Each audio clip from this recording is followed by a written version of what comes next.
Diabetes एक ऐसी बीमारी है जो कि जानलेवा है। लंबे समय तक अगर किसी को भी होती है तो कंडीशन बिगाड़ सकती है। पहले बहुत साल तक इसके बारे में यही थॉट था कि डायबिटीज़ एक कंप्लीटली इरिवर्सिबल बीमारी है जो कि धीरे धीरे बढ़ती है। आप इसे रिवर्स नहीं कर सकते। इसका प्रोसेस कुछ समय में, खासकर एडवांस स्टेज ऑफ डायबिटीज़ में, रिवर्स नहीं किया जा सकता और ये बढ़ते चले जाने वाली बीमारी है। लेकिन पिछले कुछ सालों में इवन गाइडलाइंस ने भी इस बात को माना है कि डायबिटीज़ को रिवर्स किया जा सकता है यदि प्रॉपर तरीके से, सही तरह से उसको मैनेज किया जाए और खासकर अगर इंसुलिन रेजिस्टेंस के रिवर्सल पर अगर मेहनत की जाए तो काफ़ी चांसेस है कि even advance stage of diabetes में भी कुछ रिवर्सल हो सकते हैं। हर केस में होगा ऐसा कोई गारंटी नहीं है, लेकिन काफ़ी इसमें सक्सेस मिल सकता है। लेकिन ये होने के बावजूद भी अक्सर आपने डॉक्टर्स को नहीं देखा होगा कि वो डायबिटीज़ के बारे में आपको इंटरमिटेंट फास्टिंग करवाएंगे या आपको कोई भी तरह से आपको वजन कंट्रोल करने पर या उसके ओवरऑल रिवर्सल पर फोकस करेंगे। ज़्यादातर हमेशा यही होता है कि डॉक्टर्स का फोकस शुगर कंट्रोल पर ज़्यादा रहता है। शुगर कंट्रोल की वैल्यूज़ आपको वो बताते हैं, इतना शुगर है, उतना शुगर है, अभी 3 दवा थी, इससे कंट्रोल नहीं हुआ, अभी 4 कर देते, अभी 5 कर देते, अभी 20 यूनिट से कंट्रोल नहीं हो रहा, अभी 30 कर देते, अभी 40 कर देते हैं। बढ़ते चली जाती है आपकी मेडिसिन की डोजेज, लेकिन आपका शुगर लेवल कंट्रोल करने के पीछे ही पूरा फोकस रहता है। क्यों ऐसा है कि डॉक्टर्स ज़्यादा इस पर फोकस नहीं करते कि डायबिटीज़ का रिवर्सल हो? क्यों ऐसा है कि डायबिटीज़ के रिवर्सल पर कभी डॉक्टर डिस्कस नहीं करते, बात नहीं करते, समझाने की कोशिश नहीं करते? इस एस्पेक्ट को भी एज ए डॉक्टर भी डिस्कस करेंगे और overall as a fasting supporter भी मैं इसको डिस्कस करूँगा कि ये क्यों ऐसा है, लोगों की थॉट प्रोसेस इसके अगेंस्ट। टॉपिक पर जाने से पहले जो लोग हमारे चैनल पर नए हैं उन्हें रिक्वेस्ट करूँगा कि चैनल को सब्सक्राइब करें, वीडियोस को लाइक करें, शेयर करें, फॉलो करें, कमेंट करें। पूरा ज़्यादातर सदियों से डॉक्टर्स को यही पढ़ाया गया है कि ब्लड शुगर कंट्रोल करना ही डायबिटीज़ में लक्ष्य होना चाहिए। डायबिटीज़ इरिवर्सिबल बीमारी है, ये बहुत सारी डॉक्टर्स की किताबों में लिखा रहता है। तो यदि डॉक्टर्स इस मामले में आपको कभी ये नहीं बोलते कि डायबिटीज़ रिवर्सिबल है या इस पर कभी मेहनत नहीं करवाते, तो इसमें हमेशा दोष डॉक्टरों का नहीं, क्योंकि सालों से उनकी जो पढ़ी हुई हर किताब में अगर यही है, उनकी पढ़ी हुई हर गाइडलाइंस में अगर ये है, या उनके सोचने के नज़रिए में भी सालों से यही डाला गया है कि ये रिवर्सिबल नहीं है, तो ऑब्वियसली वो भी आपको यही बताएंगे। दोष इसमें मेडिकल साइंस का है, क्योंकि ऑब्वियसली काफ़ी सालों तक मेडिकल साइंस ही इसको बात को नहीं मानता था कि डायबिटीज़ रिवर्सिबल है।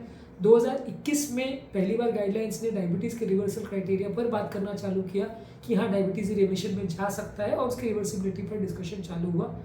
उसके बाद थोड़ा लोगों का फोकस चेंज हुआ है। उससे पहले तक ज़्यादातर गाइडलाइंस इसी बात पर फोकस करती थी कि डायबिटीज़ कंप्लीटली इरिवर्सिबल बीमारी है, उसमें कुछ नहीं कर सकते। तो इसलिए अगर डॉक्टर्स आपको इस बारे में डिस्कस नहीं करते और फोकस सिर्फ ब्लड शुगर पर रहता है, तो इसमें इसका बहुत बड़ा दोष है। ऑब्वियसली आजकल ज़्यादातर पब्लिक भी इस मामले पर ज़्यादा फोकस करती है। इनफैक्ट मैं भी अगर किसी को डायबिटीज़ रिवर्सल पर बात करता हूँ तो ज़्यादातर लोग बोलते हैं सर शुगर कंट्रोल तो है ना, क्या दिक्कत है? लोगों को ये समझने की ज़रूरत है कि शुगर कंट्रोल होना और डायबिटीज़ रिवर्स होने में ज़मीन आसमान का फ़र्क है।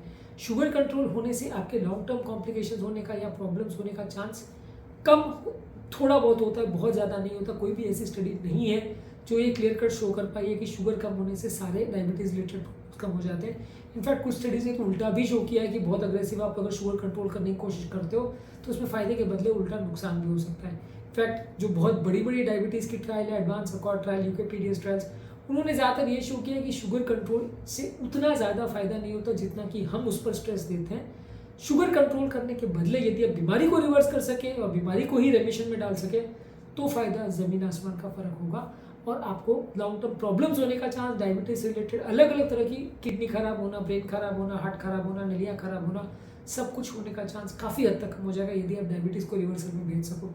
तो इसलिए डायबिटीज़ रिवर्स करना बिल्कुल गेम चेंजर है अगर इसको आप अचीव कर सको तो। लेकिन हाँ, डॉक्टर्स ये डिस्कस नहीं करते क्योंकि सदियों से हमको यही पढ़ाया जा रहा है, सदियों से यही सिखाया जा रहा है, इसलिए इस बारे में बात करना लोग ज़रूरी नहीं समझते। इस बारे में ये पॉसिबल है भी या नहीं, ये आज भी अगर आप 90% डायबिटोलॉजिस्ट से बात करोगे तो वो यही बोलेंगे कि ये पॉसिबल नहीं है, रिवर्स नहीं होगा, एटलीस्ट एडवांस केसेस में तो नहीं होगा।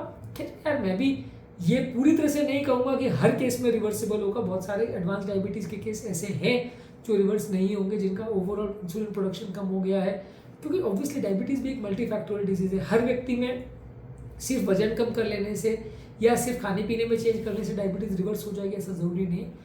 बहुत सारे फैक्टर्स हैं, जेनेटिक फैक्टर्स है, एनवायरमेंटल फैक्टर्स है, दवाइयों के फैक्टर्स हैं, मेटाबॉलिक फैक्टर्स है और कई ओवरऑल हार्मोनल फैक्टर्स भी हैं जो इसको इन्फ्लुएंस करते हैं। हर व्यक्ति में वो रिजल्ट्स आ ही जाएगा और सब व्यक्तियों का डायबिटीज़ रिवर्स हो ही जाएगा मेहनत करने से, ऐसा नहीं कह सकते।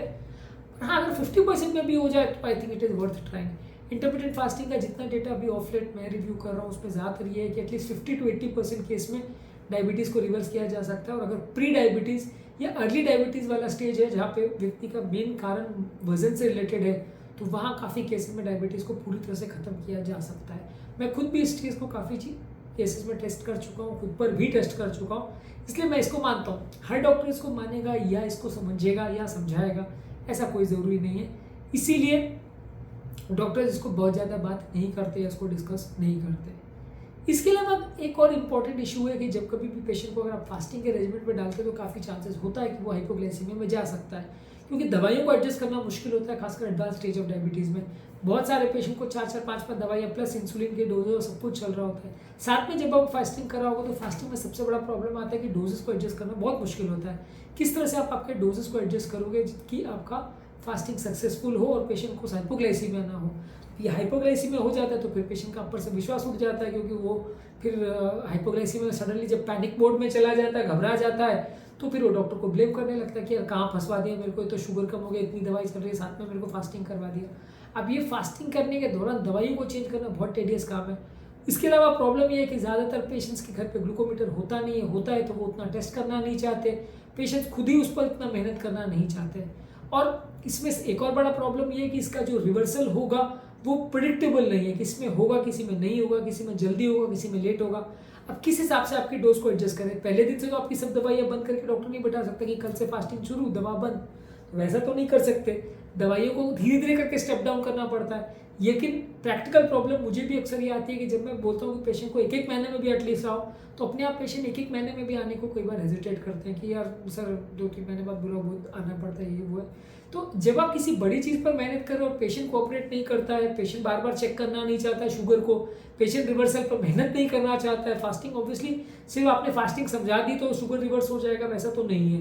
इस पर काफ़ी मेहनत करनी पड़ती है, पेशेंट का भी अच्छा खासा विल पावर चाहिए, सब कुछ को पेशेंट कंट्रोल कर सके और आपकी इंस्ट्रक्शन को समझे, मैनेज करे, तो ही अच्छा रिजल्ट मिलेगा, नहीं तो नहीं मिलेगा। अब इस पर प्रॉब्लम ये है कि ये सारी चीज़ों के लिए पेशेंट को मोटिवेट करना भी बड़ा मुश्किल है, होते नहीं अक्सर पेशेंट।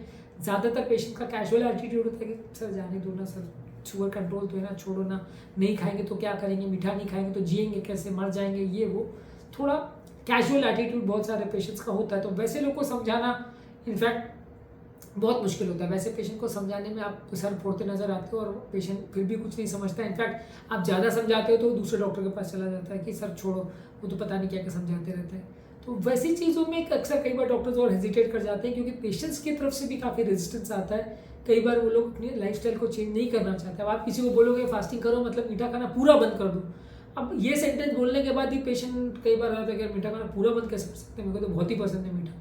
ऑब्वियसली अगर आप अपनी डाइटरी हैबिट्स को चेंज नहीं करना चाहोगे, अपनी लाइफस्टाइल को चेंज नहीं करोगे, मोटिवेट आप खुद नहीं होगे अपनी बीमारी को कंट्रोल करने में, तो आपको समझा भी देगा तो भी वो ही गलत साबित होगा और रिवर्सल कुछ नहीं होने वाला, क्योंकि आप खुद ही मोटिवेटेड नहीं हो तो आप कैसे अपना वजन कम करोगे। ऑब्वियसली वजन कम करने के लिए मोटिवेशन लगता है, वो सबसे इंपॉर्टेंट फैक्टर है। तो ये एक इंपॉर्टेंट प्रॉब्लम होता है कि पेशेंट्स को साइड इफेक्ट्स भी बहुत होते हैं और पेशेंट्स की तरफ से भी बहुत ज़्यादा रेजिस्टेंस आता है।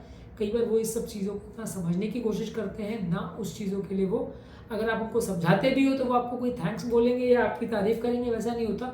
वो अक्सर अपनी पुरानी लाइफस्टाइल में चले जाते हैं और आपको मान के चलते हैं कि यार डॉक्टर तो फालतू ही बातें करते रहते हैं, डायबिटीज़ थोड़ी रिवर्स होती है। क्योंकि ऑब्वियसली 10 में से 9 डॉक्टर आपको बोलेंगे रिवर्स नहीं होता और एक डॉक्टर अगर बोलेगा रिवर्स होती है तो वो डॉक्टर बेवकूफ़ कहलाएगा, क्योंकि बाकी 9 डॉक्टर तो ये बोल रहे हैं कि रिवर्स नहीं होती है। और पेशेंट भी थोड़ा दिन ट्राई करेगा और जब उसको पता चलेगा कि रिवर्स उतनी जल्दी नहीं हो रहा है, इतना ईजी रिजल्ट नहीं मिल रहे हैं, तो वो इरिटेट हो जाता है। ऑब्वियसली पेशेंट को ऐसा लगता है कि 10 दिन में रिवर्स हो जानी चाहिए, जो कि ईजी नहीं है। ये सब चीज़ों के पीछे कम से कम 6 महीना साल भर आप मेहनत करोगे तो आपको रिजल्ट मिलेगा। आप उतना पेशेंस लोग रखना नहीं चाहते हैं, तो ये सब कारणों से कई बार लोग समझाने के बावजूद भी ट्राई नहीं करना चाहते। दूसरा इसमें एक और इशू ये है कि कभी कभार टाइप 1 डायबिटीज़ भी अगर किसी को होती है तो वहाँ बॉडी में इंसुलिन सफिशिएंट ना हो और वहाँ पे अगर आप फास्टिंग कराओगे पेशेंट को तो पेशेंट डायबिटिक कीटोएसिडोसिस में जा सकता है, जो कि एक लाइफ थ्रेटनिंग सिचुएशन है। टाइप 2 डायबिटीज़ में ज़रूर फास्टिंग करवा सकते हो। टाइप 1 डायबिटीज़ में ट्रिकी है, क्योंकि वहाँ इंसुलिन की कमी एक्चुअल में होती है। ये तब वर्क करेगा जब बॉडी में इंसुलिन एक्सेस हो, जब इंसुलिन ऑलरेडी कम है तो दिक्कत होती है। और कुछ और टाइप ऑफ डायबिटीज़ ऐसे होते हैं जिसमें दोनों प्रॉब्लम साथ में होती है, इंसुलिन की कमी भी होती है और रेजिस्टेंस भी होता है, वहाँ पे भी रिजल्ट्स उतने अच्छे नहीं मिलेंगे। तो आपको कई बार रिजल्ट्स में भी बहुत वेरिएशन आता है। आप बोल तो देते हो पेशेंट को कि रिजल्ट मिल जाएगा और फिर नहीं मिलता है तो पेशेंट आपको गलत नज़र से देखता है या आपको गलत समझता है कि डॉक्टर को कुछ नहीं आता, फालतू बोल रहे थे हो जाएगा, कुछ हुआ तो नहीं, वापस शुगर बढ़ गई। तो ये अक्सर कई बार और एक रीज़न होता है जिसकी वजह से डॉक्टर्स हेजिटेट करते हैं आपको ये सारी चीज़ समझाने में मेहनत भी ऑब्वियसली ज़्यादा लगती है, क्योंकि आपको कंसल्टेशन में वो सारी चीज़ों को बिठा के उसके इफेक्ट्स, उसके साइड इफेक्ट्स, उसकी सारी प्लसेस माइनसेस, फ़ायदा क्या है, मोटिवेट करना, ये सारी चीज़ें समझाना ऑब्वियसली टाइम टेकिंग तो रहता है। तो डॉक्टर इस मामले में भी काफ़ी हेजिटेट करते हैं कि यार इतना टाइम देना लोगों को बहुत वर्थ नहीं लगता, कि कोई पेशेंट का रिवर्स नहीं होता है तो वो सारा टाइम वेस्ट एक तरह से माना जाता है।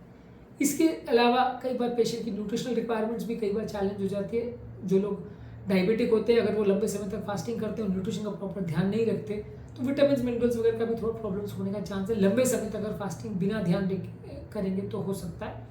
तो ये भी एक इंपॉर्टेंट इशू होता है जिसकी वजह से कई बार डॉक्टर हेजिटेट करते हैं। इस सबके रिस्पॉन्स में बहुत ज़्यादा इंडिविजुअल वेरिएशन आता है, किसी में रिस्पॉन्स आता है, किसी में नहीं आता है। ये सब भी एक इंपॉर्टेंट कारण होता है जिसकी वजह से डॉक्टर्स कई बार हेजिटेट करते हैं आपको फास्टिंग के बारे में बताने में। ऑब्वियसली जैसे जैसे टाइम बीतेगा डॉक्टर्स की अवेयरनेस बढ़ेगी और जैसे जैसे टाइम बीतेगा लोगों को रिजल्ट्स मिलना चालू होंगे, लोग सामने से खुद पूछना चालू करेंगे कि सर मुझे रिवर्सल पर मेहनत करनी है। लोग एक दूसरे से पूछ के सुन के माउथ टू माउथ पब्लिसिटी से अगर सामने से अगर आके डॉक्टर के पास जाएंगे कि मुझे रिवर्सल करना है, खुद ही मोटिवेटेड अगर होंगे तो फिर ऑब्वियसली डॉक्टर्स भी आपको इस बारे में समझाएंगे और डॉक्टर्स भी आपको इंकरेज करेंगे। लेकिन अभी एज ऑफ नाउ लोगों के माइंड में भी बहुत ज़्यादा अवेयरनेस नहीं है। हाँ, फॉरेन कंट्रीज में बहुत ज़्यादा इस पर ट्रेंड चालू हो गया है, इंडिया में भी इतना कोई ट्रेंड नहीं। मैं खुद भी अपने पेशेंट्स से अगर बात करता हूँ तो 95 to 99% पेशेंट्स को इस बारे में कुछ नहीं पता रहता। तो ऑब्वियसली ये एक बड़ा रीज़न बनता है कि पेशेंट्स भी इंटरेस्ट नहीं लेते, पेशेंट्स भी मोटिवेटेड नहीं होते, तो डॉक्टर्स भी इस मामले में ज़्यादा ध्यान नहीं देते, फोकस नहीं करते हैं, लेथार्जिक एटीट्यूड रखते हैं, दवा दे के काम चलाते रहते हैं। तो ये एक इंपॉर्टेंट रीज़न है जिसकी वजह से अक्सर आप ज़्यादातर डायबिटोलॉजिस्ट को देखेंगे कि वो डायबिटीज़ रिवर्सल पर ज़्यादा बात नहीं करते, डायबिटीज़ की डाइट पर ज़्यादा बात नहीं करते, डायबिटीज़ को फास्टिंग द्वारा कंट्रोल करने पर बात नहीं करते, ज़्यादातर सिर्फ दवाइयों पर ही फोकस करते हैं। दोष कई चीज़ों का है, डॉक्टर्स का दोष है, एजुकेशन सिस्टम का दोष है, फार्मा कंपनियों का दोष है और पेशेंट्स का भी दोष है, सबका दोष है। सब मिलके अगर ओवरऑल इस मामले में अगर कोशिश करेंगे, सब मिलके मोटिवेट करेंगे एक दूसरे को तो शायद रिजल्ट्स अच्छे मिलेंगे और काफ़ी केसेस डायबिटीज़ के रिवर्स किए जा सकते हैं। हर केस को भले ना किया जाए पर अगर 50% भी अचीव हो गया तो इंडिया जो कि वर्ल्ड का डायबिटीज़ कैपिटल माना जाता है वो शायद इस खराब उपनाम से या खराब जो स्टेटस मिला हुआ इंडिया को वर्ल्ड का डायबिटीज़ कैपिटल का, उससे अपने आप को अलग कर सके और उससे अपने आप को बचा सके। उम्मीद करूँगा कि आज के टॉपिक में कुछ नया जानने को मिला होगा। जो लोग हमारे चैनल पर नए हैं उन्हें रिक्वेस्ट करूँगा कि चैनल को सब्सक्राइब करें, वीडियोज़ को लाइक करें, शेयर करें, फॉलो करें, कमेंट करें, पूरा करें।